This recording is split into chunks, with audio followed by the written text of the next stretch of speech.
Hello there, lovely people. It's Alex from Nintendo Life here. Now, if you've seen the preview that we had for Metal Gear Solid Master Collection Volume 1, you'll know that I recently went to a Konami event and I was able to preview a number of different games, including Metal Gear Solid Master Collection Volume 1. I've already done a video about Metal Gear Solid, which I clearly implied earlier, but there was one other game. I enjoyed all the games that were there, but there was one other game that caught me by surprise and was, well, it really stood out to me. I knew the games that were going to be there. I knew that there was going to be a game called Super Crazy Rhythm Castle, and I just sort of saw it and I thought, well, you know, I'll give it a go when I'm there. I didn't really think anything of it.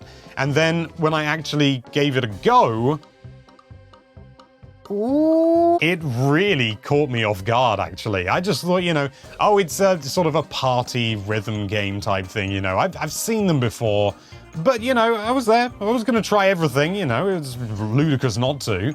And what it actually is so much more than it initially seems. Yes, it is a multiplayer-focused, generally, rhythm game. And, you know, you go through and do all these things, but it's full of twists and turns in a way that I absolutely loved. I'm not gonna lie. Truth be told, the version that I was playing was the PS5 version, and if anything, I felt that was actually a bit of a detriment because I'm not as familiar with the controller, so when it says to press X, I get awfully confused. I mean, I've got a PS4, obviously, but I've remapped the controls so that it's more like a Nintendo one. The basic idea is you pick a character and you go into this super crazy rhythm castle.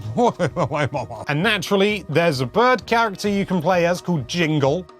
There's no other character in my eyes. And you've got to complete these rhythm-based mini-games in order to progress, and it starts off very, very simple. Like, the first one that I did was just, you've got these notes coming down, just like a standard rhythm game, easy peasy. But then, you know, sort of you have like, and this bar needs to fill out, you've got to fill it all the way up to the top in order to get through the door. Fair enough.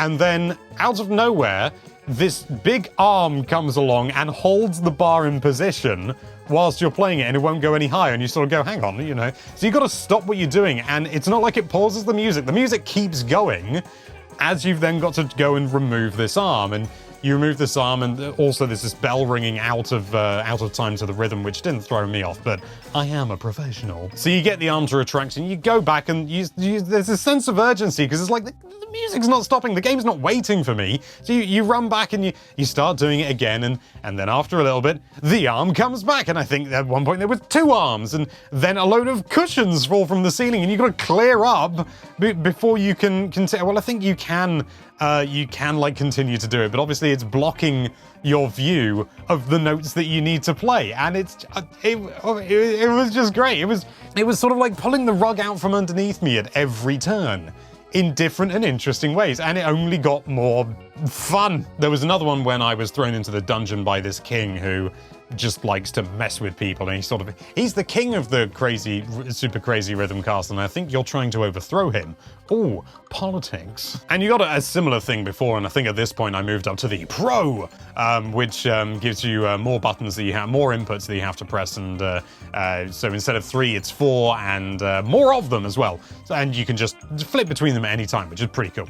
And there's just all these lights, and the king's like, yes, you've got to light up all the lights, and you do so by playing the game well, getting the rhythm game down, and you do that.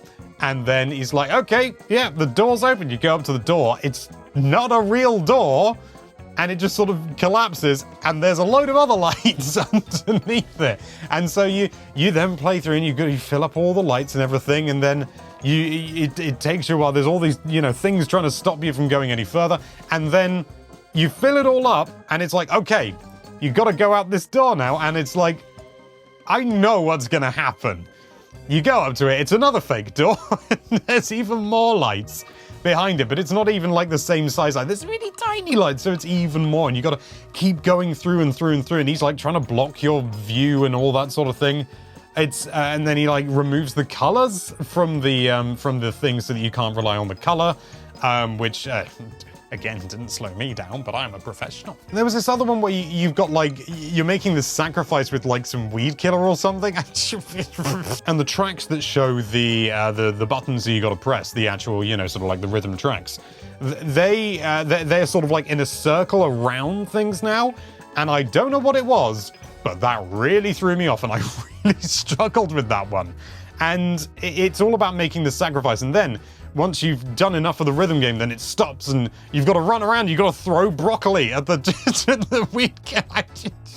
And then all the candles have burned out. But the candles aren't candles, they're tins of beans. So you've got to go to a vending machine to get the tins. I mean, I know it's called Super Crazy Rhythm Castle, but it's pretty crazy. It's clearly designed with multiple players in mind, but I still had a really good time just playing single player. There was another one where like the king's like, I make so much money from all the things that fall down here or something, and you go up and you've got this rhythm game to do which creates these sort of like clouds of like money and some anti-money or something, you know, just valuables basically. But you can't collect them as you play, so you get a little dog that just runs around in a circle. Because I was only playing single player, and if you've got two people, you would have a second person doing that.